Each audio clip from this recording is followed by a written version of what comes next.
दोस्तों, स्वागत है आपका हमारे चैनल आर के वर्मा में। दोस्तों, अगले दिन मुर्गे ने बांग लगाई तो गंगाराम पटेल और बुलाकी नाई बिस्तर त्याग कर उठ बैठे। भोर हुई देख उन्होंने बिस्तरों को भली भांति लपेटा, अपने अपने हाथों में लोटे लेकर जल भरा और जंगल में शौच करने के लिए निकल गए। शौच से फारिग होकर उन्होंने स्नान ध्यान किया, बर्तन आदि खुर्जी से डाल दिए और घोड़ों पर जीन कसकर खुर्जी और अन्य सामान लादकर काशी की अपनी अगली यात्रा पर चल पड़े। सारे दिन उनकी यात्रा सकुशल जारी रही। दोनों ने मार्ग के नए नए दृश्य देखे, नए नए गांवों को देखा। शाम घिरने लगी तो दोनों को रात बिताने की चिंता हुई। वे और आगे बढ़े तो उन्हें एक नगर दिखाई दिया। तब मुख्य मार्ग से हटकर वे उसी नगर की ओर चल पड़े। उन्होंने ठहरने के लिए एक धर्मशाला तलाश की और धर्मशाला के मालिक को चंद सिक्के देकर उसी धर्मशाला में रात्रि विश्राम के लिए ठहर गए। घोड़ों की जीनें उतारकर उन्होंने सब सामान उतारा और उन्हें एक जगह व्यवस्थित कर लिया। गंगाराम ने रोज की तरह बुलाकी को पैसे देकर बाजार से सामान लाने के लिए भेज दिया और स्वयं घोड़ों को रातिब खिलाने लगे। बुलाकी जब वापस लौटा तो गंगाराम ने उससे मुस्कुराते हुए पूछा, बुलाकी, आज भी तूने इस नगर में कोई अजीब सा दृश्य देखा या बिना देखे ही चला आया? देखा था पटेल जी, पर अभी नहीं बताऊंगा। मुझे मालूम है आप अभी उस घटना के विषय में मुझे कोई बात नहीं बताएंगे। मैं भोजन के उपरांत ही सोते समय उस घटना का जिक्र करूंगा और तभी इत्मीनान से उसका उत्तर पूछूंगा। यह कहकर बुलाकी भोजन बनाने की तैयारी करने लगा। रात को जब वे भोजन आदि से निवृत्त हो गए तो हमेशा की तरह बुलाकी ने पटेल के लिए बिस्तर बिछा दिया, हुक्का भरकर उनके पास रख दिया और उनके पांव दबाने लगा। पटेल ने तब उससे कहा, हाँ तो बुलाकी राम, अब तू मुझे यह बता कि आज नगर में तूने क्या देखा? तेरी बात सुनकर मैं तुझे उसका उत्तर दूंगा। बुलाकी राम बोला, पटेल जी, आज जब मैं भोजन का सारा सामान खरीदकर वापस लौट रहा था तो मैंने एक अनोखा नजारा देखा। मैंने देखा कि एक बड़े से मैदान में बहुत भीड़ मौजूद थी। उस भीड़ के मध्य एक राजपुरुष, जो शायद यहाँ का राजा ही था, एक बकरी के मेमने पर अपनी तलवार चला रहा था। भीड़ यह देखकर खुशी से चिल्ला रही थी। बस फिर मैं वहाँ न ठहर सका। मैंने उस भीड़ में से किसी भी व्यक्ति से यह न पूछा कि यह माजरा क्या है। मैं तो इसे आपकी जुबानी सुनना चाहता था, इसलिए मैंने वहां से आकर सीधा यहीं दम लिया। अब आप मुझे उस नजारे के विषय में बताइए। बुलाकी की जुबानी यह सुनकर पटेल ने कहना आरंभ किया, बुलाकी राम सुने, इस प्रश्न का उत्तर देने से पूर्व मैं इस कहानी की पृष्ठभूमि तुझे सुनाता हूँ, क्योंकि यदि मैं सीधे सीधे इस प्रश्न का उत्तर तुझे दे दूंगा तो इस कहानी की सारी रोचकता समाप्त हो जाएगी। अब से कुछ वर्ष पहले तक इस नगर पर राजा चंद्रप्रकाश का शासन था। राजा चंद्रप्रकाश का एक बेटा था जिसका नाम ब्रह्मदत्त था। राजा चंद्रप्रकाश के मुख्यमंत्री का नाम था श्रीकांत। उसके बेटे गौरीदत्त से ब्रह्मदत्त की प्रगाढ़ मित्रता थी। दोनों साथ साथ ही पढ़े थे और दोनों की आयु भी एक जैसी ही थी। ब्रह्मदत्त का विवाह हो चुका था। उसकी पत्नी का नाम था रूपरानी। ब्रह्मदत्त अपनी पत्नी रूपरानी को दिलोजान से चाहता था और उसकी किसी भी इच्छा को पूरा करने के लिए सदैव तत्पर रहता था। ब्रह्मदत्त का मित्र गौरीदत्त तब तक अविवाहित ही था। बुलाकी, एक बार ये दोनों मित्र जंगल में शिकार करने के लिए निकले। दोपहर होने तक वे जंगल में शिकार की तलाश में भटकते रहे, किंतु कोई शिकार न मिला। थक कर वे दोनों एक वृक्ष के नीचे बैठ गए। संयोगवश तभी उन्हें शेरों का एक जोड़ा नजर आ गया। बस फिर क्या था, वे दोनों अपने अपने घोड़े पर सवार हुए और घोड़ों को शेरों की दिशा में दौड़ा दिया। नजदीक पहुंचकर उन्होंने अपने अपने धनुष बाण निकालकर उन शेरों पर तीर बरसाने शुरू कर दिए। तीर लगते ही दोनों शेर विचलित हो उठे और एक दूसरे से विपरीत दिशा में भाग निकले। एक शेर उत्तर की दिशा में भागा तो दूसरा दक्षिण की दिशा में।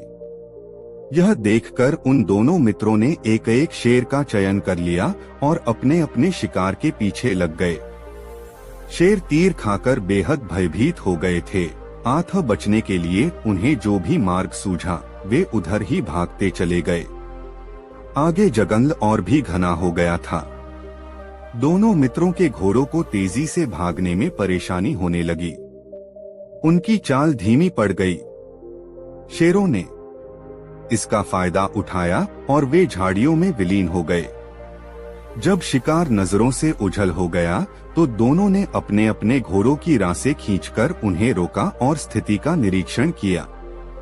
उस घनघोर जंगल में दोनों मित्र बिछुड़ चुके थे। गौरीदत्त ने तब अपने मित्र ब्रह्मदत्त की खोज करनी शुरू की। उसने सारा जंगल छान मारा किंतु ब्रह्मदत्त के दर्शन न हुए।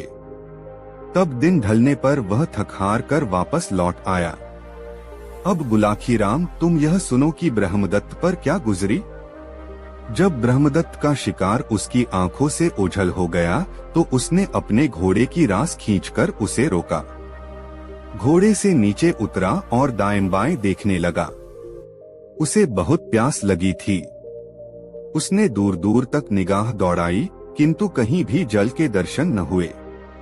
तब वह घोड़े को वहीं एक वृक्ष से बांध पानी की खोज में पैदल ही आगे बढ़ गया। कुछ ही देर बाद वह एक महात्मा की कुटिया के समीप पहुंचा। उस निर्जन स्थान पर वह महात्मा अपनी कुटिया बनाकर प्रभु की आराधना किया करते थे। ब्रह्मदत्त ने देखा वह महात्मा उस समय भी समाधि लगाए परमेश्वर की आराधना कर रहे थे। उनके पास ही उनका कमंडल रखा था। उनके समीप पहुंचकर ब्रह्मदत्त ने महात्मा को प्रणाम किया और उनसे कहा, हे मुनिराज, आंखें खोलकर इस सेवक को आशीर्वाद दीजिए। महात्मा ने आंखें न खोली। वह पूर्ववत प्रभु भक्ति में तल्लीन रहे। इस पर ब्रह्मदत्त ने उन्हें फिर से संबोधित किया, हे मुनिश्रेष्ठ, मैं बहुत प्यासा हूँ। यहाँ कहीं पानी हो तो मुझे बता दीजिए ताकि मैं उसे पीकर अपनी तृष्णा शांत कर सकूं। महात्मा इस बार भी मौन ही रहे तो ब्रह्मदत्त ने आगे बढ़कर उनके कमंडल में झांका। कमंडल में जल भरा हुआ था। तब प्यास से बेहाल हो रहे ब्रह्मदत्त ने महात्मा की आज्ञा लिए बिना ही उस कमंडल से जल पी लिया। जल पीते ही उसके शरीर में एक अजीब सा परिवर्तन शुरू हो गया। उसे पराविद्या का ज्ञान हो गया। पराविद्या क्या होती है पटेल जी? अचानक बुलाखी राम ने पूछ लिया। बुलाखी, अपने शरीर को छोड़कर किसी दूसरे के शरीर में प्रवेश हो जाने को पराविद्या कहते हैं। और अब कहानी की समाप्ति तक आगे कुछ मत पूछना, नहीं तो मैं विषय से भटक जाऊंगा, पटेल ने कहा। बुलाखी राम खामोश हो गया तो पटेल ने आगे कहा, हाँ तो बुलाखी, मैं तुम्हें बता रहा था कि महात्मा के कमंडल का जल पीते ही ब्रह्मदत्त को पराविद्या का ज्ञान हो गया। उसकी छठी संज्ञा जागृत हो गई। यह जानकर ब्रह्मदत्त की नियत में खोट आ गया। उस कमंडल में अब भी काफी जल शेष था। आठ उसने वह कमंडल उठा लिया और वहां से चला आया। बुलाखी, तेरी जिज्ञासा के लिए मैं तुझे यह भी बता दूं कि जिस महात्मा का कमंडल ब्रह्मदत्त ले आया था वह महात्मा एक सिद्ध योगी था और जो जल कमंडल से भरा हुआ था वह मंत्रों से सिंचित जल था जिसे योगी ने अपने तपोबल से प्राप्त किया था। बहरहाल ब्रह्मदत्त कमंडल साथ लिए किसी प्रकार उस वन से बाहर निकला और देर रात गए अपने राजमहल में पहुंच गया। उसकी पत्नी रूपरानी उसके वहां न पहुंचने पर घबरा रही थी। इस बीच वह कई बार गौरीदत्त से भी उसके विषय में पूछ चुकी थी, लेकिन उसके उत्तरों से उसे संतोष नहीं हुआ था।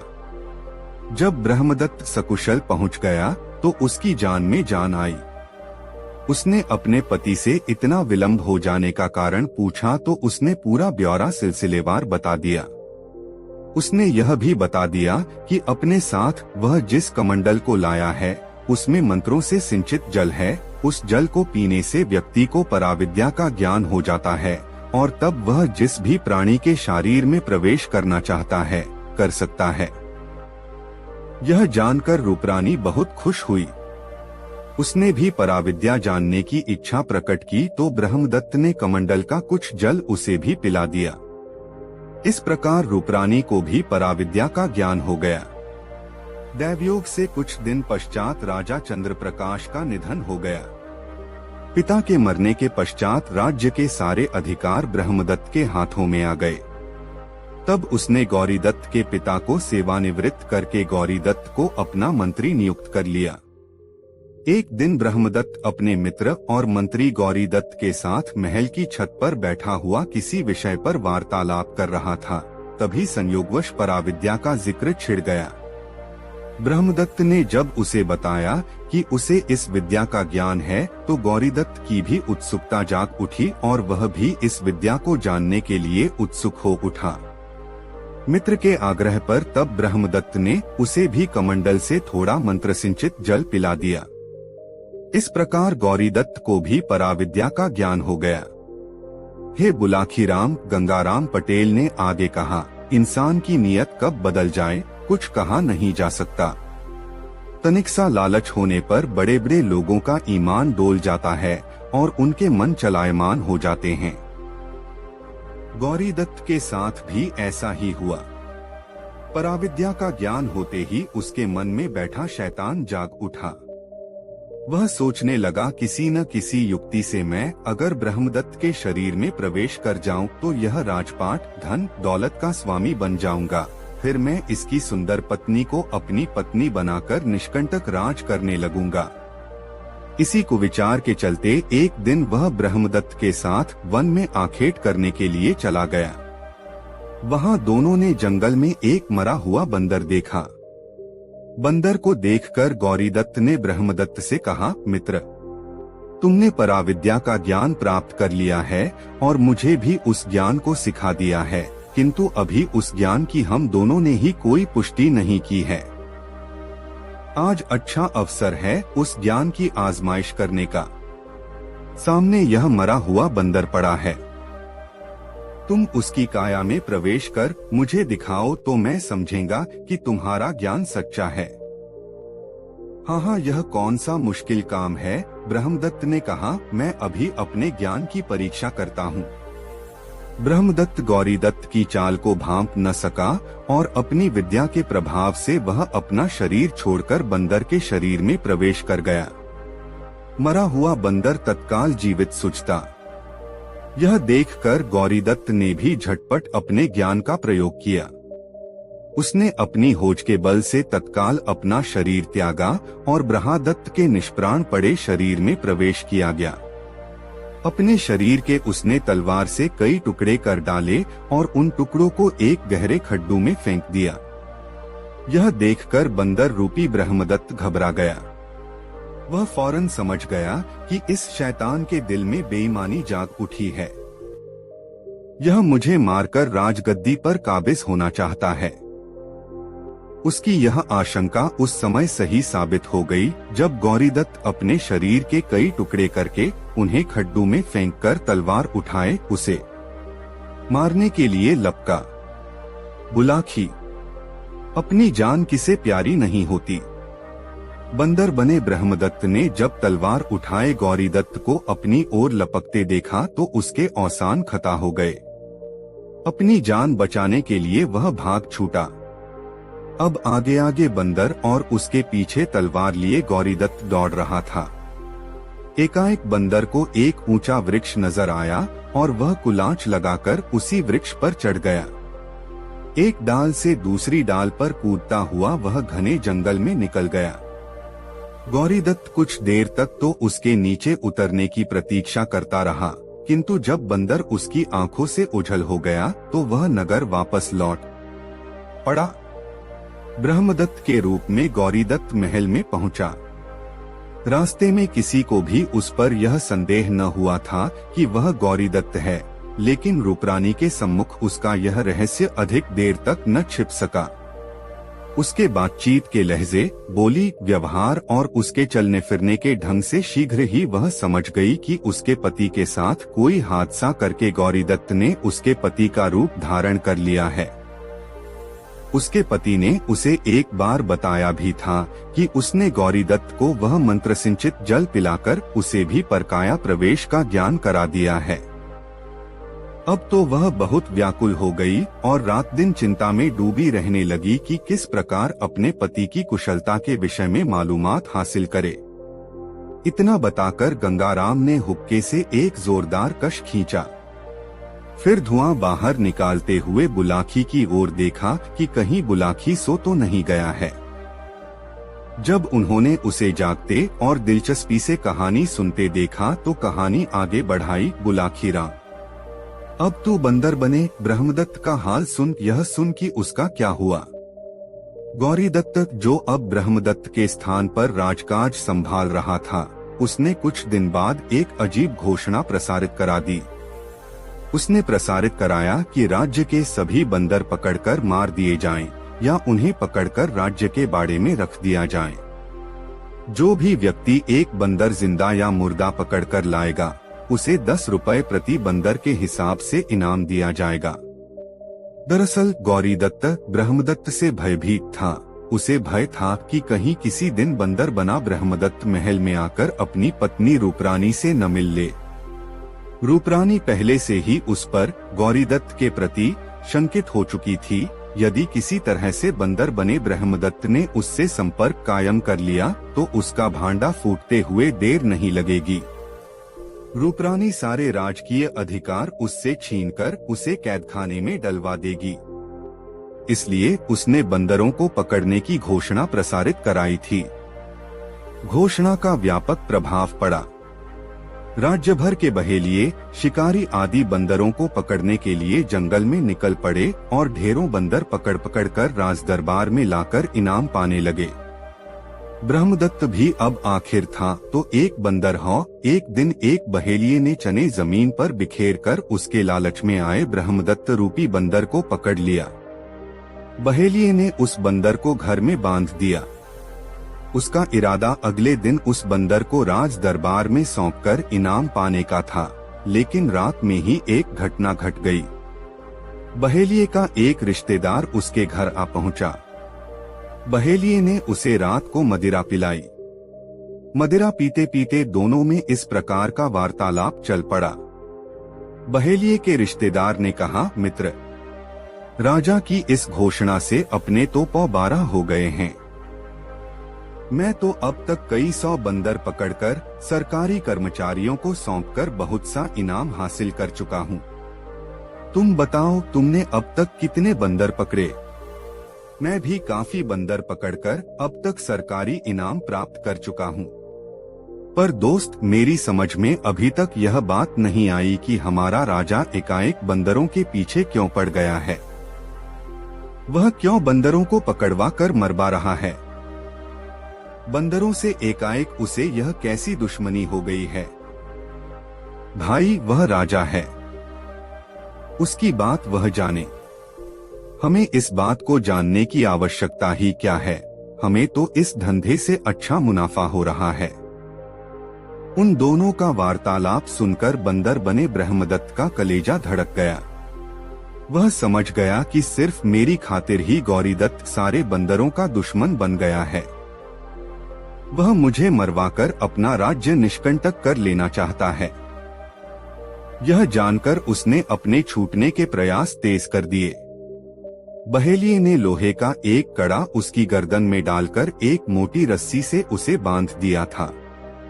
कड़े को तोड़ा नहीं जा सकता था। आठ उसने अपने पैने दांतों से उस रस्सी को काटना शुरू कर दिया। आधी रात बीतते बीतते उसने अपनी रस्सी काट डाली और आजाद हो गया। आजाद होकर वह घर की एक मुंडेर पर जा बैठा। सुबह हुई। बहेलिया जागा। उसकी निगाह उस जगह पर गई जहां उसने बंदर को बांधा हुआ था। जब उसे बंदर वहां न दिखा तो उसका दिल धड़क उठा। गए 10 रुपए हाथ से। बंदर भी गया और साथ ही ₹2 का कड़ा भी ले गया। उसे कंसाते के लिए जो चने खरीदे थे वह भी बेकार चले गए, उसने सोचा। तभी मुंडेर पर बैठा हुआ बंदर बोला, मुझे ही खोज रहे हो न मित्र? मैं यही हूँ, कहीं गया नहीं हूँ। चाहता तो कब का चला गया होता, किंतु मैं तुम्हारी गरीबी दूर करवाने के लिए यहाँ ठहर गया हूँ। एक बंदर को मानवी भाषा में बोलते देखकर बहेलिये को बहुत आश्चर्य हुआ। पहले तो वह यह समझा कि यह जरूर कोई भूत या प्रेत है जो बंदर का रूप धारण किए हुए है, लेकिन फिर उसने साहस करके पूछा, सच सच बताओ तुम कौन हो? बंदर होकर भी तुम हमारी बोली कैसे बोल लेते हो?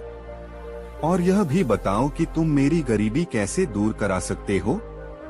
मैं कौन हूँ और मानवों की बोली कैसे बोल लेता हूँ? इस बात को छोड़ो, बंदर बोला। हाँ, मैं तुम्हारी गरीबी कैसे दूर करा सकता हूँ, इस बात को सुनो। तुम मुझे एक कागज कलम लिखने के लिए ला दो, मैं तुम्हें एक पत्र लिखकर दे दूंगा। तुम वह पत्र ले जाकर महल में राजा की पत्नी रूपरानी को दे देना। बदले में रानी तुम्हें 100 अशर्फियां दे देगी। उन अशर्फियों को पाकर तुम्हारी दरिद्रता दूर हो जाएगी। तुम उन अशर्फियों से अपने लिए कोई सम्मानित सा धंधा कर लेना। ठीक है, मैं तुम्हें कागज और कलम ला देता हूँ। तुम अपनी चिट्ठी तैयार कर लो, कहकर बहेलिया अपने कमरे में गया और कहीं से ढूंढकर एक पुराना सा कागज और कलम ले आया।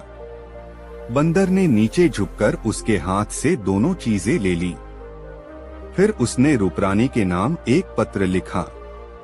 उसने जो कुछ उसके साथ घटा सारा ब्यौरा उस पत्र में लिख दिया। साथ ही रूपरानी को यह भी निर्देश दे दिया कि जो भी व्यक्ति इस चिट्ठी को लेकर तुम्हारे पास पहुँचे, तुम इनाम के रूप में उस व्यक्ति को 100 अशर्फियां दे देना। पत्र को मोड़कर उसने बहेलिये को सौंपा और कहा, देखो दोस्त, सावधान रहना। यह ध्यान रखना कि कहीं यह पत्र किसी दूसरे व्यक्ति के हाथों में न पड़ जाए। इसे सावधानी पूर्वक रूपरानी को ही सौंपना। घबराओ नहीं, बहेलिया बोला, इस पत्र को तो मैं जी जान से अपने कलेजे से लगाकर रखूंगा। यह तो 100 अशर्फियों के मूल्य का पत्र है।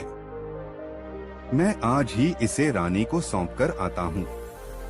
जब बंदर और बहेलिये के बीच यह वार्तालाप चल रहा था, उस समय अपनी दीवार के साथ सटा बहेलिये का पड़ोसी एक वैश्य उन दोनों के वार्तालाप को सुन रहा था। बंदर के मुंह से मानवी भाषा बोलते देखकर वह तत्काल समझ गया कि बंदर पकड़ने की यह राजाज्ञा क्यों प्रसारित कराई गई है। तब वह अपने मन में सोचने लगा कि इस पत्र को इस बहेलिये से खरीद लिया जाए और जाकर राजा को दे दिया जाए तो राजा उससे खुश हो जाएगा और ढेर सारा इनाम दे देगा। ऐसा विचार कर वह बोलिये से मिला और उसे बहका फुसलाकर 100 अशर्फी देकर उसने वह पत्र बहेलिये से लिया। बहेलिये को घर बैठे 100 अशर्फियां मिल गई, इसलिए उसने भी उस पत्र को वैश्य को देने में देरी न लगाई। वैश्य वह पत्र लेकर अपने घर के अंदर चला गया। बंदर अभी भी उन दोनों की सांझी मुंडेर पर बैठा हुआ था। घर आकर वैश्य ने एक चतुराई खेली। उसने रस्सी का एक फंदा बनाकर बंदर की ओर फेंका। बंदर की गर्दन रस्सी में फंस गई। इससे पहले कि वह उस फंदे को अपनी गर्दन से निकालना, वैश्य ने एक झटका देकर उसे नीचे खींच लिया। इस प्रकार वह बंदर, जो बड़ी मेहनत करके मुक्त हुआ था, फिर से उस वैश्य की कैद में फंस गया। उधर वैश्य के जाते ही उस बहेलिये का भी मन विचलित होने लगा। उसने सोचा कि 100 अशर्फियां तो इस बनिए से झटक लो। अब अगर बंदर से हुआ वार्तालाप और उसके द्वारा लिखी हुई चिट्ठी की बात मैं जाकर रानी रूपरानी को बता दूं तो वह मुझे ढेर सारा पुरस्कार देगी। ऐसा विचार कर वह बिना समय गवाए उसी समय रनिवास के लिए चल पड़ा। बहेलिया लगभग भागता हुआ रनिवास में पहुंचा और उसने सारी बातें रानी के सामने दोहरा दी। उसकी जुबानी वह सब सुनकर रानी सब कुछ समझ गई। उसने बहेलिये को तो 100 अशर्फियां इनाम में देकर उसे चलता किया और फिर बंदर बने अपने पति को बचाने का कोई उपाय सोचने लगी। उधर वह बहेलिया जब रनिवास से बाहर निकला तो एक नई खुराफात उसके दिमाग में पैदा हो गई। धन के लालच ने उसको आंखों पर पर्दा डाल दिया था। रनिवास से बाहर आकर वह अपने घर नहीं गया, उसके स्थान पर वह पहुंचा सीधा राजा के दरबार में। वहां उसने वैश्य के विरुद्ध यह शिकायत दर्ज करा दी कि कल उसने एक बोलने वाला बंदर पकड़ा था, किंतु उसके एक पड़ोसी ने वह बंदर छीन लिया। उस बंदर पर उसका अधिकार है, अतः उसके पड़ोसी से वह बंदर छीनकर उसे दिलवाया जाए। उसकी शिकायत पर अमल हुआ। दंडाधिकारी ने कुछ सैनिक बंदर सहित उस वैश्य को पकड़कर लाने के लिए रवाना कर दिए। इतनी कहानी सुनाकर पटेल ने कुछ क्षण का विराम लिया, हुक्का गुड़गुड़ाया और ढेर सारा धुआं कंठ से उगलते हुए बुलाखी की तरफ देखा। वे बोले, बुलाखी, यह कहानी कुछ लंबी है, इसलिए कहानी के बीच बीच में तू हुंकारा देना बंद मत करना।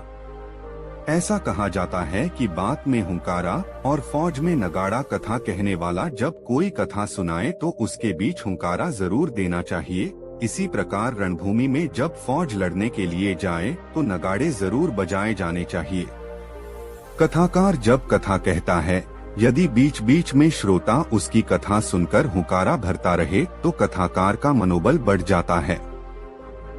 वह यह जानकर आनंदित होता है कि श्रोता उसकी कथा में रुचि ले रहे हैं। इसी प्रकार फौज के आगे जब नगाड़ा बजाया जाता है तो उसका उत्साह दोगुना बढ़ जाता है और वह पूरी ताकत से शत्रु से भिड़ जाती है। मैं जानता हूँ यह बात पटेल जी, बुलाखो बोला, मैं पूरी तल्लीनता से इस कथा को सुन रहा हूँ।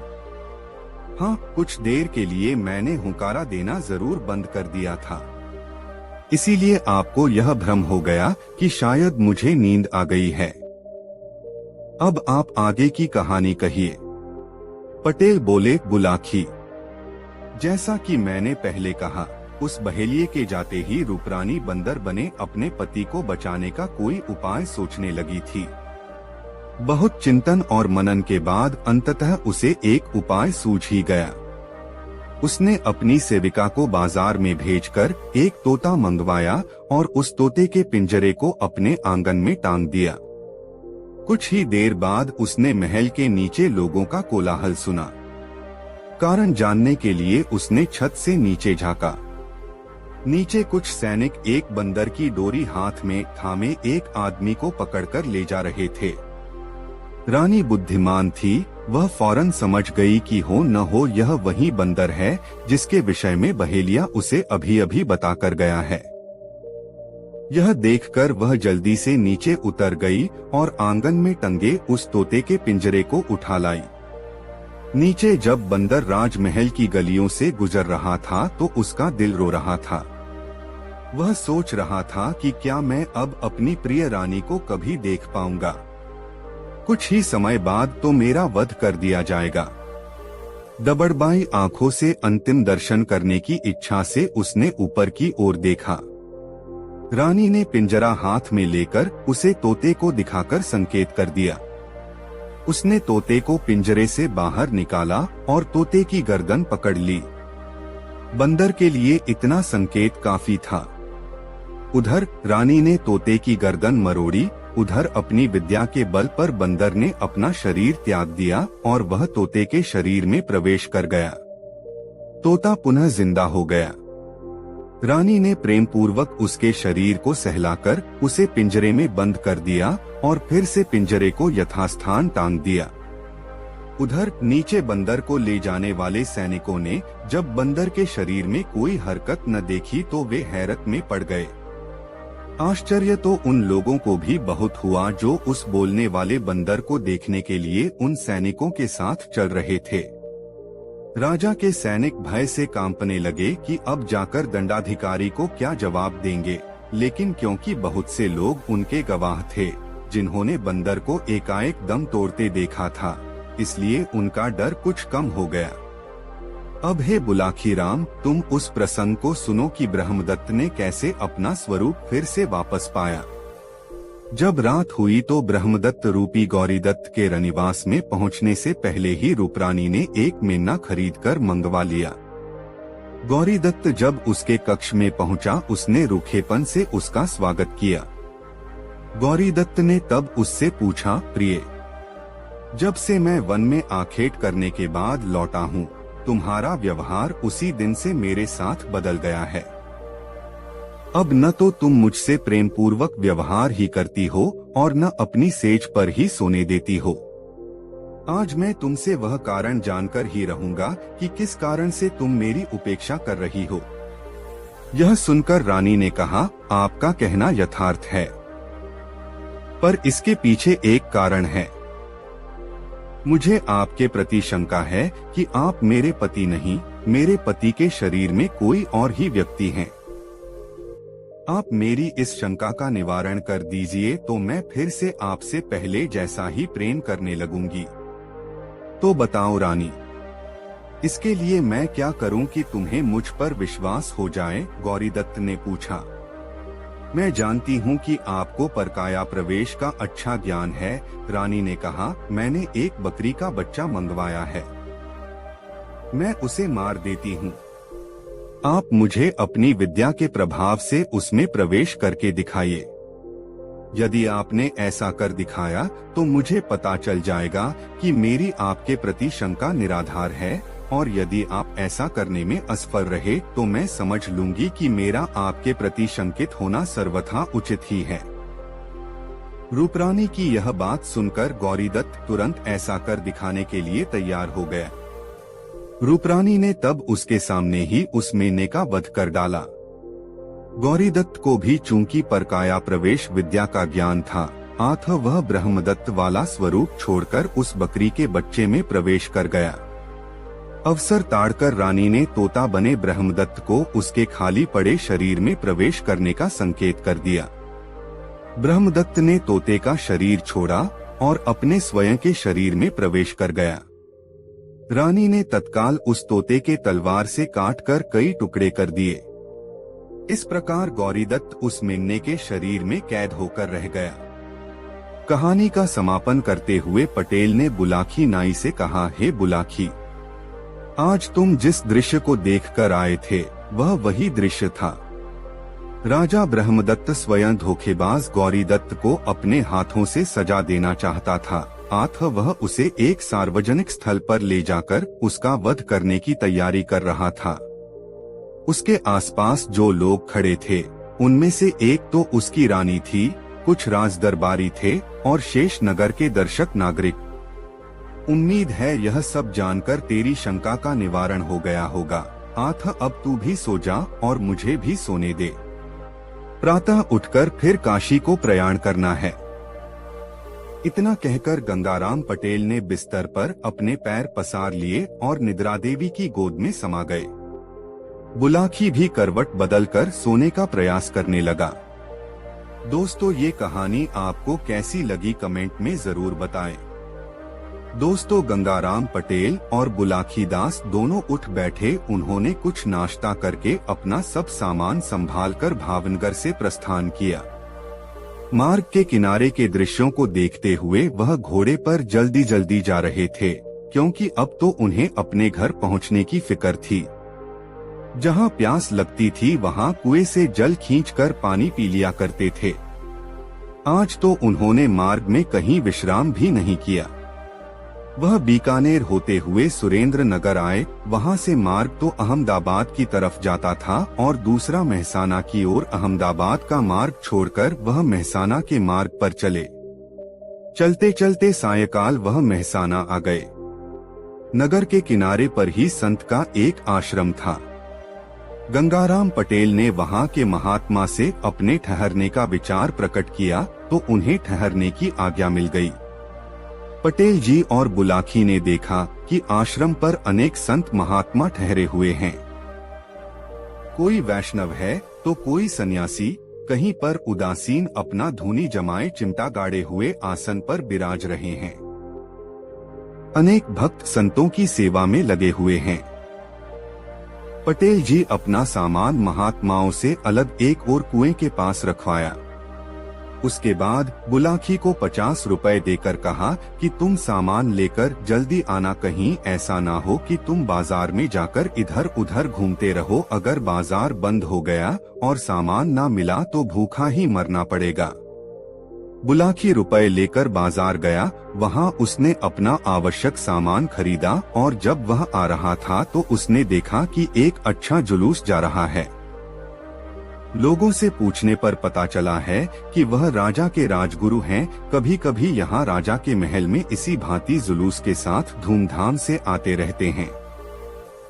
बुलाकी ने देखा राजगुरु बहुमूल्य वस्त्र पहने हुए हैं, साथ में बाजे बज रहे हैं। उसी समय वहाँ एक आदमी आया जिसके साथ 4 सिपाही थे। उस आदमी के आदेश से सिपाहियों ने राजगुरु को पकड़कर उसके हाथों में हथकड़ी डाल दी। बुलाकी यह सब देखता रहा। जुलूस में हलचल मच गई। लोगों ने राजा को खबर की। राजा भी वहां आया और उसने राजगुरु को प्रणाम तो किया, परंतु उन्हें सिपाहियों से मुक्त नहीं करा सका।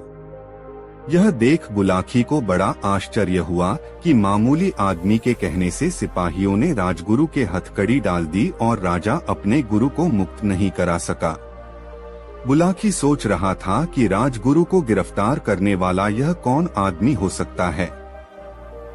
यो विचार करता हुआ बुलाकी अपना सामान लेकर संत के आश्रम पर आया और पटेल जी के सामने सब सामान रखकर कहने लगा कि अब मैं अपने घर जाता हूँ, मेरी राम राम लो।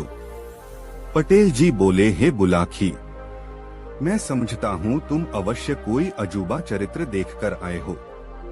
अभी पहले भोजन का प्रबंध तो करो, फिर सोते समय तुम्हारी बात को सुन लूंगा और उसका जवाब दूंगा। तब बुलाकी ने कुएं से पानी खींचा, बर्तन व नित्य की भांति मिलजुल कर भोजन बनाकर खाया। फिर बुलाकी ने पटेल जी का बिस्तर लगा दिया, हुक्का भर कर रख दिया। पटेल जी हुक्का पीने लगे। तब बुलाकी ने बर्तन साफ करके रखे और सब सामान चौकसी के साथ रख दिया और फिर पटेल जी के पैर दबाने लगा। जब पटेल जी को नींद आने लगी तो बुलाकी बोला कि आज तो मेरी बात का जवाब दिए बिना ही सोने लगे। इतनी सुनकर पटेल जी कहने लगे, मैं थक गया था, इसलिए नींद आने लगी, मुझे तुम्हारी बात का ध्यान नहीं रहा था। खैर अब जल्दी बताओ कि तुमने आज क्या देखा। तब बुलाकी ने बाजार में जुलूस देखने और उसके बाद राजगुरु की गिरफ्तारी की बात बताई और अंत में बोला, है पटेल जी, मुझे यह आश्चर्य हुआ कि राजा की तो शक्ति सबसे बड़ी होती है। राजगुरु राजा के भी पूज्य हैं, तो ऐसा क्या कारण है कि राजगुरु को एक मामूली आदमी ने गिरफ्तार करा दिया और राजा यह सब कुछ देखता ही रहा। बुलाकी दास नाई की बात सुनकर गंगाराम पटेल बोले, हे बुलाकी, तुम नित्य की भांति हुंकारा देते जाना, तभी मैं अपनी बात को सुनाऊंगा। बुलाकी को समझाकर गंगाराम पटेल ने बात करनी शुरू की और वह हुंकारा देने लगा। पटेल जी बोले, हे बुलाकी, अब मैं तुम्हारी शंका का निवारण कर रहा हूँ। सुनो, एक नगर में एक पुरुष अपनी पत्नी सहित रहता था।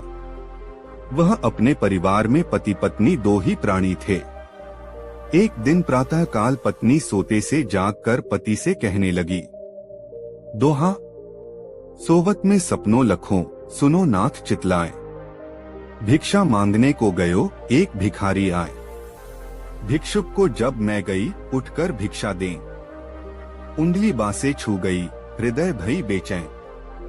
मेरे पतिव्रत धर्म पर आए गई है आँच।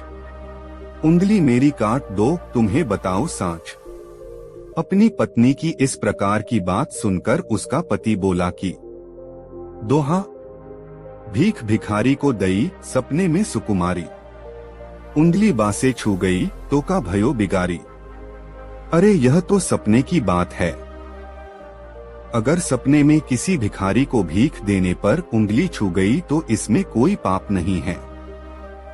ना तेरे पतिव्रत धर्म पर ही कुछ आँच आती है, इसलिए यह उंगली काटने की बात तेरी व्यर्थ है। उसने अपनी पत्नी को समझाकर उसके पतिव्रत धर्म की प्रशंसा की और अपने अपने नित्य कर्म दोनों ने किए। बाद में पत्नी ने भोजन बनाकर पति को खिलाया और कहने लगी कि यह हमारे कपड़े हैं, इन्हें बाजार से अभी सिला लाओ। वह आदमी अपनी पत्नी के कपड़े लेकर बाजार सिलाने गया। एक दुकान के आगे एक दर्जी बैठा कपड़े सी रहा था। वही उसकी मशीन तथा सब सामान रखा था।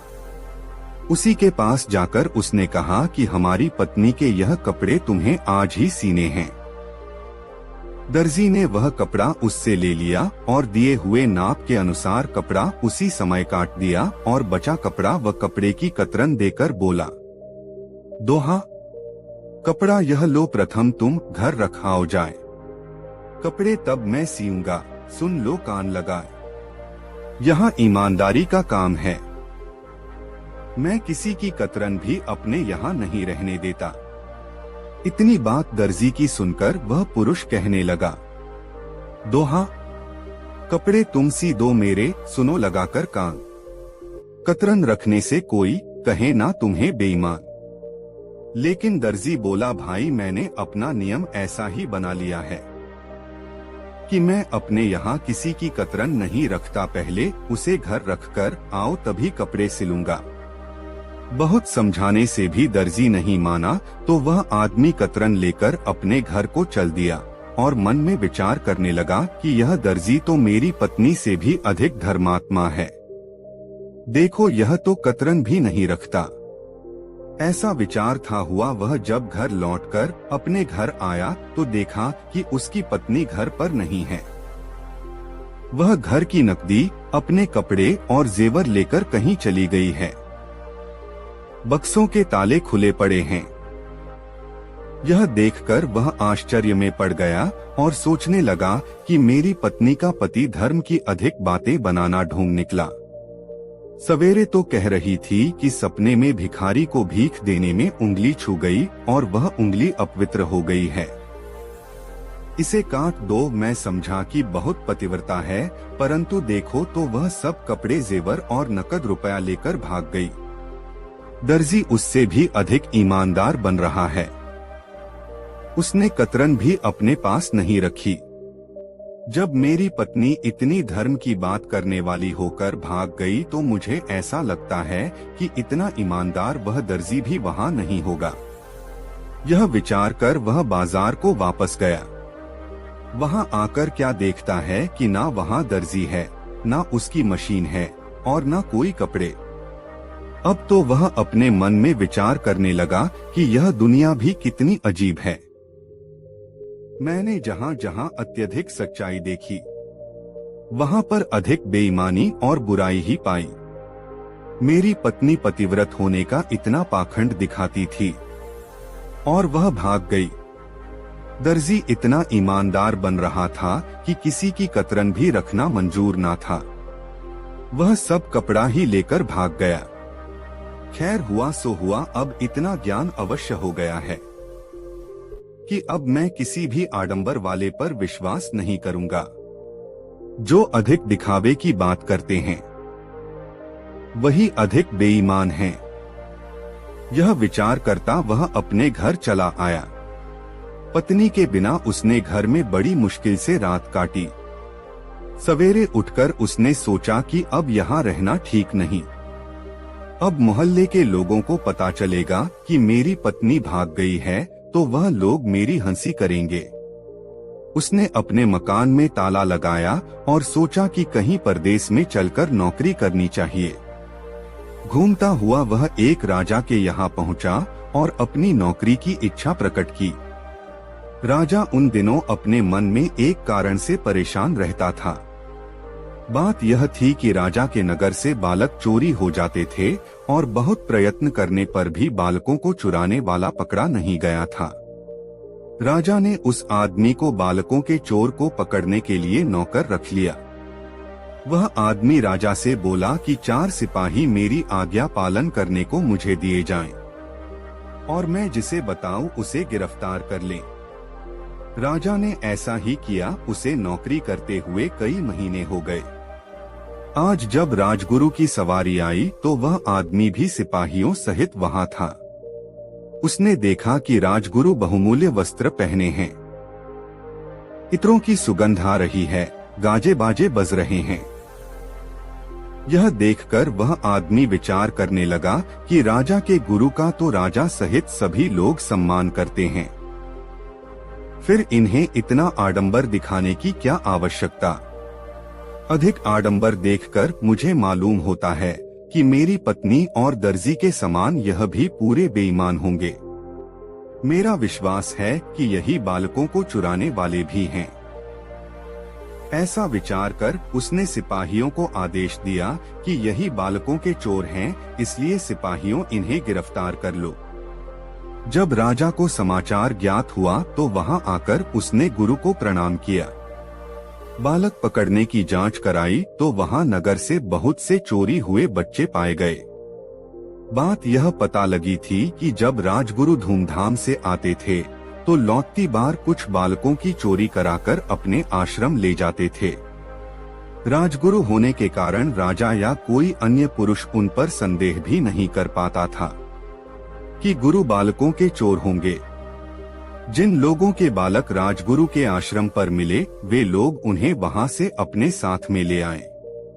राजा ने उस आदमी को बुलाकर कहा, मैं तुमसे प्रसन्न हूँ कि तुमने बालकों के चोर का पता लगा लिया, परंतु यह बताओ कि राजगुरु पर तो कोई बालकों को चुराने का संदेह भी नहीं कर सकता था, परंतु तुमने उन्हें किस प्रकार चोर माना।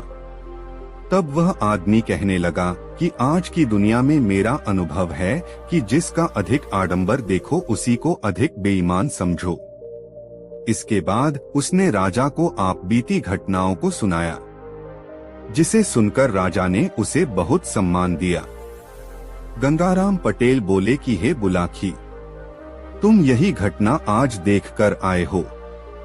अब मैंने तुम्हारा सब आश्चर्य दूर कर दिया है। रात भी अधिक हो गई है, सवेरे जल्दी उठना है, इस कारण तुम सो जाओ। दोस्तों, यह कहानी आपको कैसी लगी कमेंट में जरूर बताएं। दोस्तों, जब बुलाकी नाई ने गंगाराम पटेल के साथ द्वारिका, सुदामापुरी, सोमनाथ, मालिका तीर्थ तथा सत्ताधार आदि के दर्शन कर लिए और लौटने का विचार किया तो गंगाराम पटेल कहने लगे, दोहा होता है ना हर जगह आना बारंबार, आए हैं तो देख लें चल कर के गिरनार। गंगाराम पटेल जी की इतनी बात सुनकर बुलाखीदास नाई कहने लगा, है पटेल जी, यह बात तो मैं भी आपसे कहने वाला ही था, क्योंकि दोहा सुन रखा गिरनार है अतिशय शोभा खान, गुफा अनेकन है वहाँ संतन के स्थान, दर्शन वहाँ के किए से दूर हो तो सब पा, इस कारण चलकर वहाँ दर्शन की जाए आप। आपस में ऐसी सलाह मिलाकर बुलाकी नाई ने सब सामान तैयार किया और अपना प्रस्थान गिरनार को किया। चलते चलते वह नरसी जी की पावन जन्मभूमि जूनागढ़ में पहुंच गए। वहां उन्होंने दामोदर कुंड में स्नान किया। नरसी जी का जन्म स्थान, पुराना किला, गिरनार पहाड़ पर भतृहरि गुफा, राम मंदिर, जैन मंदिर, गोमुख अंबाजी का मंदिर, गोरख धूना, दत्तात्रेय जी की चरण पादुका, कमंडल कुंड, मुचुकुंद गुफा इत्यादि देखकर वह जूनागढ़ लौट आए और एक बगीची पर अपना आसन लगा दिया। गंगाराम पटेल ने बुलाकी को सामान लाने के लिए रुपए दिए। बुलाकी बाजार को गया और वहां से अपना सामान खरीदकर बगीची की ओर आ ही रहा था तो शहर के बाहर उसने एक स्वच्छ तालाब पानी से भरा हुआ देखा। उसमें शोभायमान कमल के फूल खिले हुए थे। तालाब की ओर से संगीत की मनोहर ध्वनि तो आ रही थी, परंतु वहां गाने बजाने वाला कोई भी दिखाई नहीं दे रहा था। बुलाकी को बड़ा आश्चर्य हुआ और वह सामान लेकर सीधा बगीची पर आया और अनमना सा बैठ गया। बोला, मुझे घर जाना होगा। बुलाकी नाई की बात सुनकर गंगाराम पटेल ने कहा कि अरे, अब तो हम अपने घर को ही लौटेंगे। पहले भोजन बनाओ, खाओ, फिर रोज की भांति आज भी सोते समय तुम्हारी समस्या का निदान कर तुम्हें संतुष्ट कर लूंगा। तब बुलाकी नाई पानी भरकर लाया, बर्तन साफ किए, फिर चूल्हा जलाकर खाना बनाया और खाया। बुलाकी ने पटेल जी का बिस्तर लगाकर हुक्का भर के रख दिया। सब सामान ठीक प्रकार से रखकर बुलाकी पटेल जी के पांव दबाने लगा। तब पटेल जी ने मुस्कुराते हुए कहा, भाई बुलाकी, आज तुम जो अनोखी बात देखकर आए हो वह मुझे बताओ। बुलाकी नाई कहने लगा कि आज मैं जब खाने पीने का सामान लेकर वापस आ रहा था तो रास्ते में शहर के बाहर एक विशाल तालाब देखा था जो स्वच्छ जल से भरा हुआ था। उसमें सुंदर सुहाने कमल खिल रहे थे। कुछ लोग नौका विहार कर रहे थे। उस तालाब की ओर से गाने बजाने की बड़ी मनोहर ध्वनि सुनाई दे रही थी, परंतु वहाँ कोई गाने बजाने वाला दिखाई नहीं दे रहा था। ना वहाँ कोई ऐसा स्थान ही था जहाँ गाना बजाना हो सकता है। यह देखकर मुझे बड़ा आश्चर्य हुआ। आप कृपा करके बताएं कि यह कौन सा तालाब है।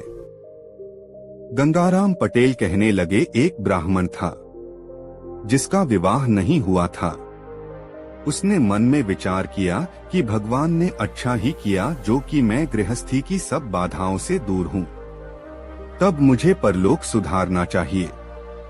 वह अपना घर छोड़कर निकल पड़ा और महात्मा हो गया। उसने बहुत कठोर तप किया, किसी भी सांसारिक वस्तु पर ध्यान न देकर सदैव भगवान में लीन रहने लगा। कई कई दिन निराहार उपवास किए और पानी के सहारे ही अपना जीवन निर्वाह किया। उसकी इस कठिन तपस्या से इंद्र का सिंहासन हिलने लगा। इंद्र भयभीत हो गए और नारद जी से कहने लगे कि हे मुनिदेव, क्या कारण है कि आज मेरा सिंहासन चल रहा है। देवराज की यह बात सुनकर नारद जी कहने लगे, दोहा, एक तपस्वी तप करे जूनागढ़ दरमियान, तप से सिंहासन हिला सत्य करूं बखान, पूरन तप वह जो करे लीजे आप विचार, इंद्रासन पर आके कर ले वह अधिकार। देव ऋषि की बात सुनकर इंद्र चिंतित हुए और नारद जी से बोले, दोहा, मुझसे जो मुनिदेव यह सिंहासन छिन जाए, बात बिगड़ जाए सभी, अब कछु करो उपाय। इंद्रदेव की बात सुनकर नारद जी कहने लगे कि आप कुछ उपाय करें। साहस खोने से कोई लाभ नहीं। उनके जाने के पश्चात इंद्र ने विचार किया कि किसी अप्सरा को बुलाकर उस तपस्वी के पास भेजा जाए तो उसका तप भंग करेगी। अप्सरा के प्रेम में आसक्त होकर तप से विमुख हो वह तपस्वी अप्सरा के साथ विहार करने लगेगा तो उसकी शक्ति क्षीण हो जाएगी। इस प्रकार विचार करके इंद्रदेव ने एक अति चतुर अप्सरा को बुलाकर कहा, जूनागढ़ में एक तपस्वी तपस्या कर रहा है जिससे मेरा सिंहासन ही हिल गया है। अब तुम अपने समाज सहित वहां जाओ और उस तपस्वी को मोहित करके उसको सबसे भ्रष्ट करो। इंद्रदेव के कहे अनुसार अप्सरा अपने समाज सहित उस स्थान पर आई जहां तपस्वी तपस्या कर रहा था। उसने अपनी माया से एक सुंदर उपवन और एक विस्तृत सुंदर सरोवर की रचना की जिसमें सुंदर कमल के फूल खिले हुए थे और भंवरे गुंजन कर रहे थे। इसके बाद उस सुंदर उपवन में अपने साथियों के सहित अप्सरा ने संगीत आरंभ किया था, जिन्होंने नाना प्रकार के साज बजाए। अप्सरा ने पंचम स्वर में मन को मोहने वाली रागिनी गाई तो सारा उपवन गूंज उठा और जो तपस्वी समाधि लगाए बैठा था उसकी समाधि टूट गई और उसका ध्यान और अप्सरा के संगीत की ओर गया। वह तपस्वी अपना आसन छोड़कर उधर को चल दिया जिधर से अप्सरा के गाने की मधुर आवाज आ रही थी। जब तपस्वी अप्सरा के निकट पहुंचा तो अप्सरा ने उसको कनखियों से देखा। अब उसने और भी अधिक मधुर गायन से उसके चित्त को अपनी ओर आकर्षित किया, जिसके बाद तपस्वी भगवान का ध्यान करना बिल्कुल भूल गया और उस अप्सरा के वशीभूत हो कहने लगा, कुंडली, बतला दे तू कौन है हे मृगनैनी नारी। भूला मैं जब तब सभी तेरी छटा निहारी, तेरी छटा निहारी हृदय में मैं अपने हर्षाया। सुन तेरा संगीत यहाँ तक आसन से आया, एक बार फिर मुझे रागिनी मधुर सुना दे। आई है किस लिए यहाँ पर तू बतला दे। तपस्वी की इतनी बात सुनकर अप्सरा कहने लगी, कुंडली, आई हूँ स्वर्गलोक से, सुन तपस्वी चितलाए। सेवा करने आपकी स्वामी दिया पठाए। स्वामी दिया पठाए, दर्श कर चित हर्षाया। धन्य हमारा भाग, आपका दर्शन पाया। जो कुछ आज्ञा देव करूं तो अब हूँ सेवकाई। इच्छा पूर्ण करन आपकी हूँ मैं आई।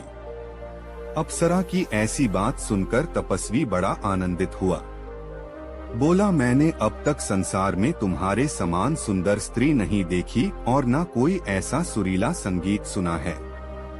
मेरा मन तुम्हारी सुंदरता को देखकर ऐसा मोहित हो गया है कि मैं यही चाहता हूँ कि तुम सदा मेरे नेत्रों के सामने रहो और अपने मधुर संगीत द्वारा मेरी इच्छा पूर्ण करती रहो। तपस्वी की यह बात सुनकर अप्सरा कहने लगी, आप एक तपस्वी हैं, आपकी इच्छा पूरी करना तो मेरा परम कर्तव्य तथा धर्म है।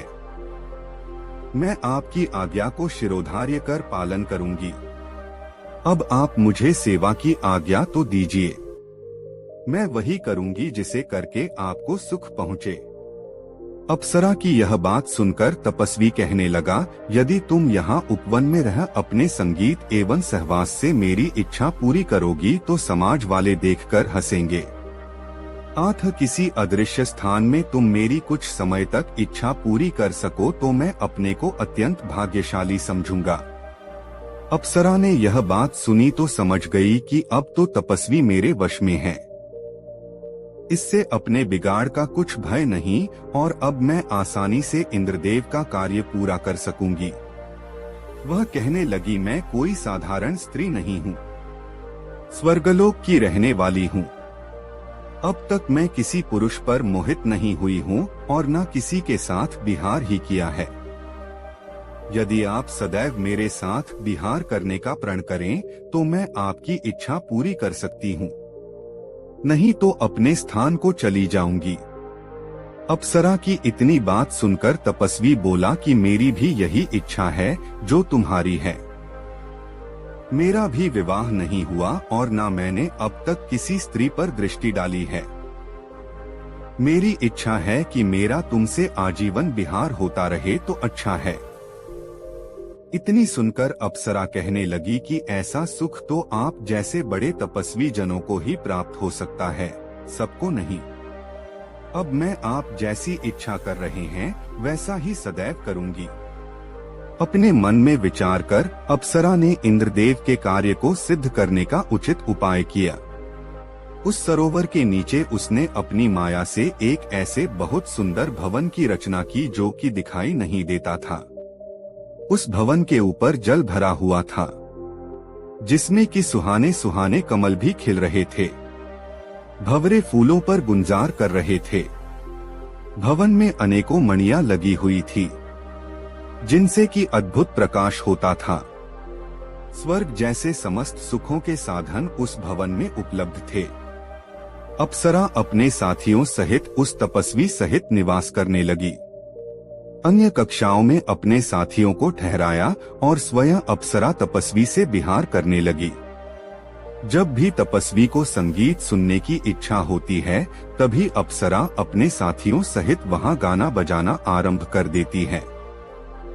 हे बुलाखीदास, इस तालाब में जल के नीचे उसी अप्सरा द्वारा बनाए हुए माया का भवन है, जो किसी को दिखाई नहीं देता और वहां अप्सरा उस तपस्वी सहित विहार करती है। उस अप्सरा के साथी भी दूसरे कमरे में रहते हैं। तुमने जो गाने बजाने की आवाज सुनी है वह उसी अप्सरा और उसके साथियों की है। अब तुम्हारी बात का जवाब मिल गया। रात भी अधिक हो गई है, अब सो जाओ क्योंकि सवेरे जल्दी उठना है। दोस्तों, वीडियो कैसा लगा कमेंट में जरूर बताएं। दोस्तों, गंगाराम पटेल और बुलाखीराम नाई काशी नगरी में पहुंच गए। वहां उन्होंने ठहरने के लिए एक धर्मशाला को चुना और दोनों उसी धर्मशाला में ठहर गए। धर्मशाला में और भी बहुत से यात्री ठहरे हुए थे। गंगाराम पटेल ने बुलाखी को तो पैसे देकर अपने तथा घोड़ों के खाने का सामान लाने के लिए भेज दिया और स्वयं उन यात्रियों से बातें करने लगे। बुलाकी जब सामान लेकर लौटा तो उसने पटेल को बताया कि शहर में मैंने आज एक अनोखी घटना देखी है। तब पटेल ने उसे आश्वस्त किया कि खाने से निवृत्त होकर जब दोनों आराम से बैठ जाएंगे तो अपनी देखी हुई घटना मुझे सुनाना, मैं तुम्हारे प्रश्न का समाधान कर दूंगा। चुनाचे जब वे दोनों भोजन कर चुके और बुलाकी ने उनके लिए हुक्का भरकर रख दिया तो हुक्के से कश खींचकर पटेल ने बुलाकी से कहा, हाँ तो भाई बुलाकी राम, अब बता कि तूने आज शहर में कौन सी अनोखी घटना देखी है। पटेल जी, आज जब मैं बाजार से अपने और आपके लिए आटा, दाल और घी तथा घोड़ों के लिए दाना रातिब लेकर लौट रहा था तो राह भूलकर एक चौराहे पर जा निकला। वहां पर मैंने देखा कि वहां यहाँ का राजा और उसके साथ और भी बहुत से आदमी मौजूद थे। पास ही में एक भट्ठी पर एक बहुत बड़े कड़ाह में तेल खौल रहा था। तभी राजा के सामने दो पुरुष और एक स्त्री को उपस्थित किया गया।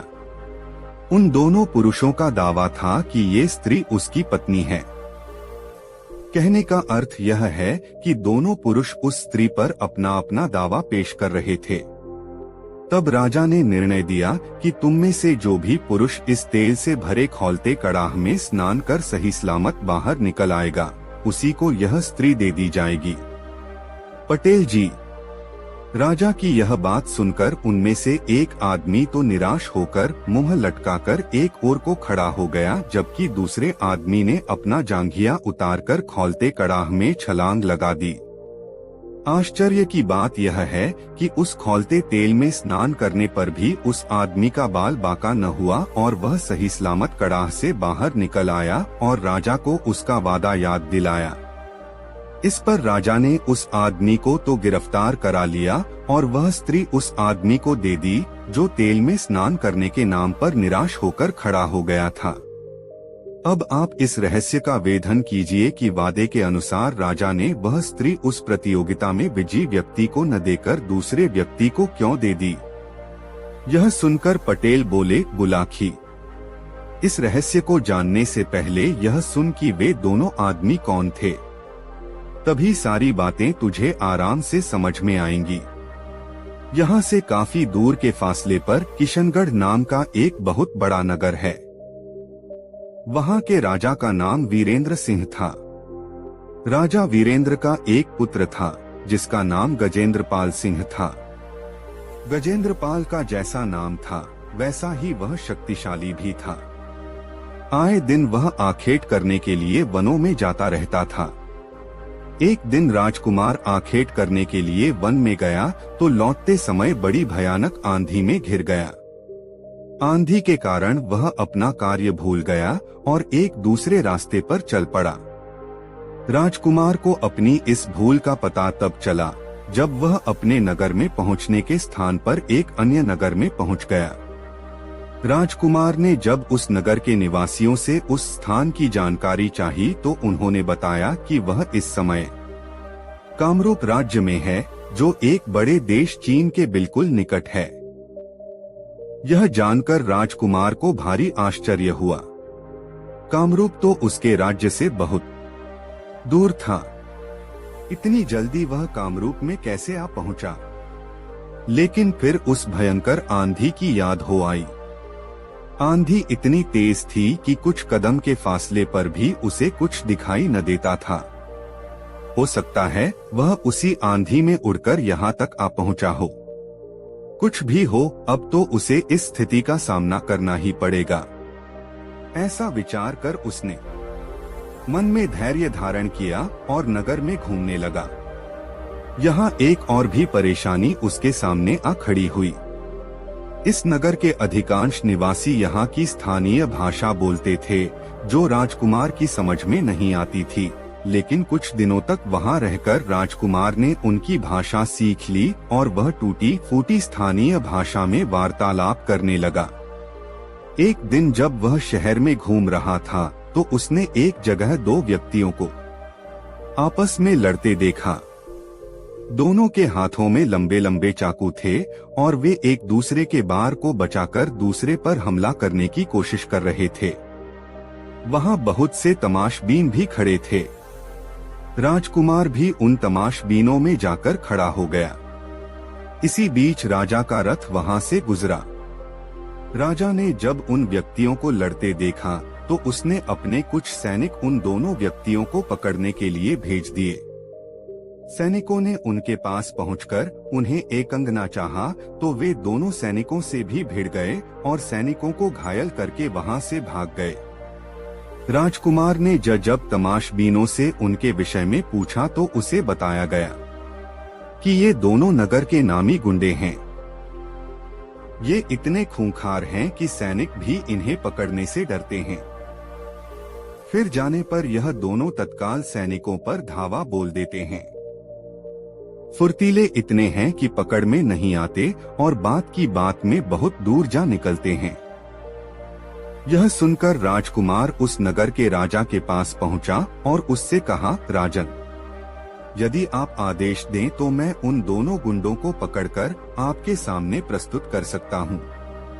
यह सुनकर राजा ने गौर से उसकी ओर देखा और बोला, कोई परदेशी मालूम होते हो, तभी ऐसा दावा कर रहे हो? हाँ राजन, राजकुमार ने कहा, परदेशी तो जरूर हूँ, किंतु मेरा दावा झूठा नहीं है। मैं अपनी बात को सत्य करके दिखला सकता हूँ।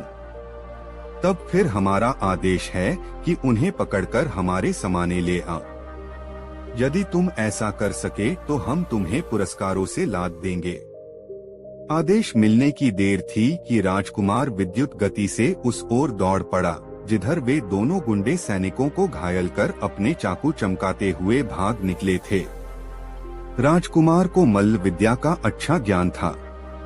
उसके गुरु ने उसे ऐसे ऐसे दांवपेच सिखा रखे थे कि वह 100 आदमियों पर भी भारी पड़ सकता था। बात की बात में वह उन गुंडों के पास पहुंचा और हुंकार भरते हुए गुंडों से भिड़ गया। बड़ी चपलता से पहले तो उसने उन दोनों के चाकू छीने, फिर उन्हें लात घूंसों और मुक्कों पर रख लिया। कुछ ही देर में दोनों गुंडों के कसबल ढीले हो गए। किसी चूहे की भांति उनकी गरदनें पकड़े उन्हें साथ लेकर राजकुमार राजा के पास लौट आया और दोनों गुंडे राजा के सैनिकों के हवाले कर दिए। राजकुमार का ऐसा पराक्रम देखकर वहां का राजा बहुत खुश हुआ। वह राजकुमार को अपने महल में ले आया।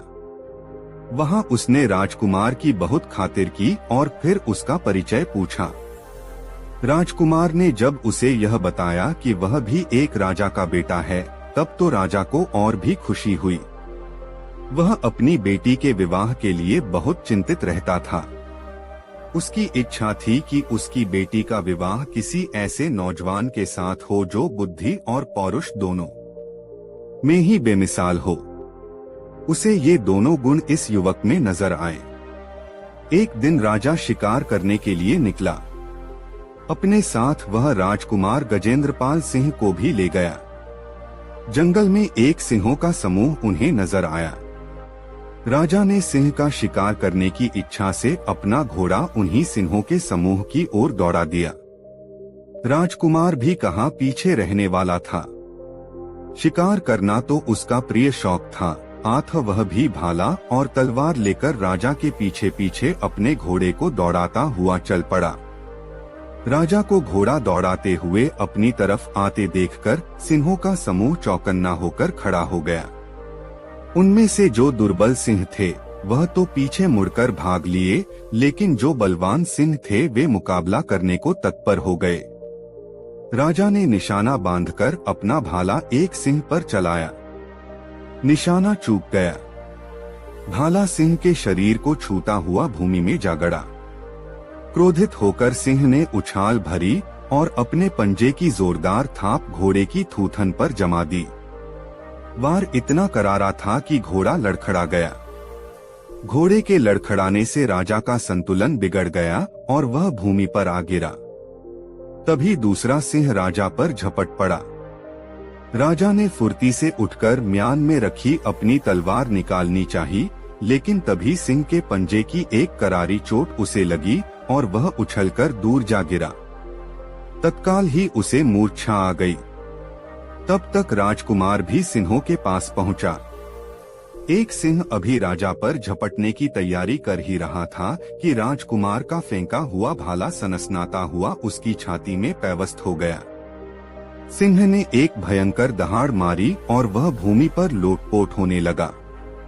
दूसरा सिंह भी झपटने ही वाला था कि राजकुमार ने उसकी थूथन पर तलवार का वार कर दिया। सिंहों की थूथन उनकी सबसे संवेदनशील जगह होती है। आठ थूथन पर वार होते ही सिंह एकदम घबराकर पीछे हट गया। एक बार उसने अपने साथी सिंह को भूमि में लोटपोट होते देखा और फिर भयभीत होकर घनी झाड़ियों की ओर दौड़ लगा दी। राजकुमार गजेंद्रपाल घोड़े से उतरा। घोड़े की पीठ पर मौजूद छागल से पानी निकाला और राजा के मुंह पर पानी के छींटे मारे। जल के छींटे लगने से राजा को होश आ गया और वह उठकर बैठ गया। उसने कृतज्ञता भरी दृष्टि राजकुमार पर डाली। राजकुमार बोला, उठिए राजन, आज आपने शेर का शिकार कर लिया है। नहीं राजकुमार, यह शिकार मैंने नहीं, तुमने किया है। सिंह के पंजों की चोट खाकर मैं तो अचेत हो गया था। तभी तुम्हारा फेंका हुआ भाला सिंह की छाती फाड़ता उसकी छाती के आर पार निकल गया। आज तुमने मेरी जान बचाई है। महल पहुंचकर मैं तुम्हारे इस उपकार का पुरस्कार तुम्हें अवश्य दूंगा। बुलाखी, कथा तो बहुत लंबी है, मैं तुम्हें संक्षेप में ही सुनाता हूँ। महल में पहुंचकर राजा ने अपनी बेटी का विवाह राजकुमार गजेंद्रपाल सिंह के साथ कर दिया। राजकुमार अपनी पत्नी के साथ कामरूप के राजा के राजमहल में आनंद पूर्वक रहने लगा। जब उसे वहां रहते हुए कई महीने बीत गए तो एक दिन उसने पत्नी से कहा, प्रिय, यहाँ रहते हुए मुझे बहुत समय बीत गया है। अब मुझे अपने घर की याद सताने लगी है। मेरे परिवार वालों को मेरे बारे में कुछ भी पता नहीं है।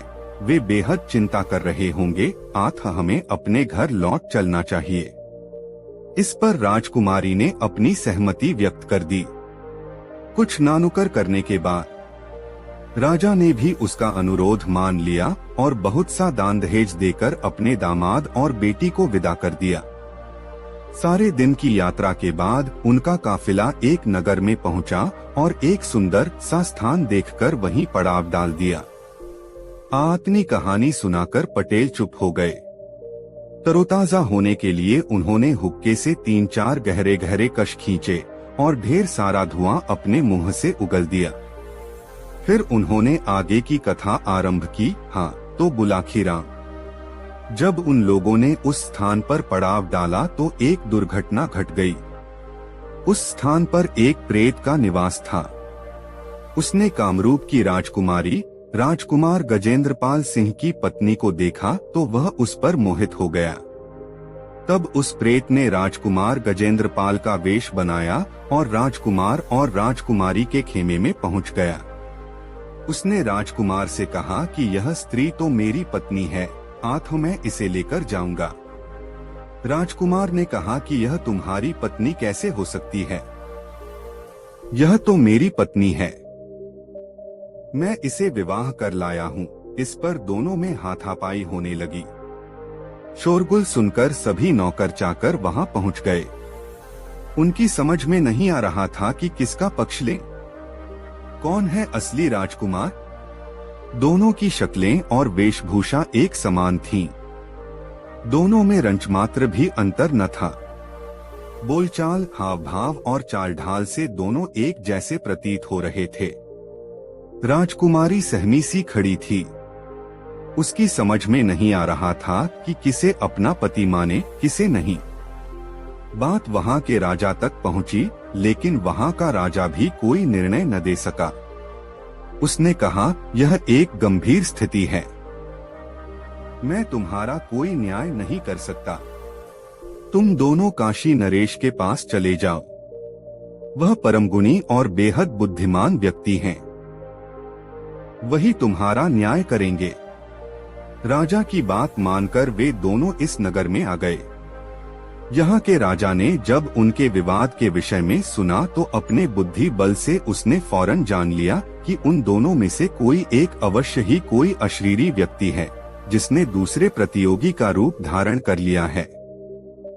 तब उसने एक भट्ठी तैयार करवाकर एक बड़े से कड़ाह में तेल उबलवाया और उन दोनों से कहा कि तुम में से जो भी प्रतियोगी इस खौलते कड़ाह में स्नान कर सही सलामत निकल आएगा, यह स्त्री उसी को दे दी जाएगी।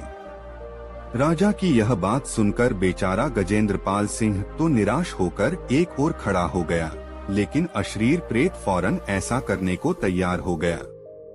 आगे की कहानी तुझे मालूम ही है। राजा ने उस राजकुमारी को उसके असली पति के हवाले कर दिया और राजकुमार का वेश धारण किए उस अशरीरी प्रेत को सैनिकों के हवाले कर दिया। यह है सारी कहानी जो तू शाम को देख कर आया है। तो क्या राजा उस प्रेत को जेल में बंद रख सकेगा? सारी कहानी सुनकर बुलाकी ने शंका व्यक्त की। यह तो भविष्य की बात है बुलाकी। वैसे यह नगरी भगवान शिव की नगरी है। यहाँ एक से बढ़कर एक अनेक तंत्र मंत्र के ज्ञाता हैं। उस पिशाच की तो बात ही क्या, यहाँ तो यमराज को भी तंत्रपाश में बांधने की शक्ति रखने वाले अनेक विद्याधर मौजूद हैं। यहाँ का राजा बहुत बुद्धिमान है। वह इस प्रेत को ऐसे ही नहीं जाने देगा। वह इसका जरूर तगड़ा इंतजाम कर देगा, जिससे कि वह प्रेत फिर किसी को परेशान न कर सके। और अब तेरी हर शंका का समाधान हो गया है, इसलिए अब आंख मूंद कर सो रहो। सुबह उठकर पहले गंगा जी में गोता लगाएंगे, फिर भोजनादि से निवृत्त होकर इस पवित्र नगरी के प्रसिद्ध स्थानों को देखेंगे। भगवान विश्वनाथ के दर्शन करेंगे और स्वयं को धन्य मानेंगे। तब अगला दिन कैसे बीतेगा, इसकी सुखद कल्पना करता हुआ बुलाकी राम सो गया। गंगाराम पटेल भी निद्रा देवी की गोद में समा गए। दोस्तों, यह कहानी आपको कैसी लगी कमेंट में जरूर बताएं। ऐसी और नई मजेदार कहानी सुनने के लिए हमारे चैनल आरके वर्मा को सब्सक्राइब जरूर कर लें और यह वीडियो अपने मित्रों को जरूर शेयर करें। वीडियो देखने के लिए आपका बहुत बहुत धन्यवाद। मिलते हैं किसी अगले वीडियो में, तब तक के लिए जय श्री राधे राधे। धन्यवाद।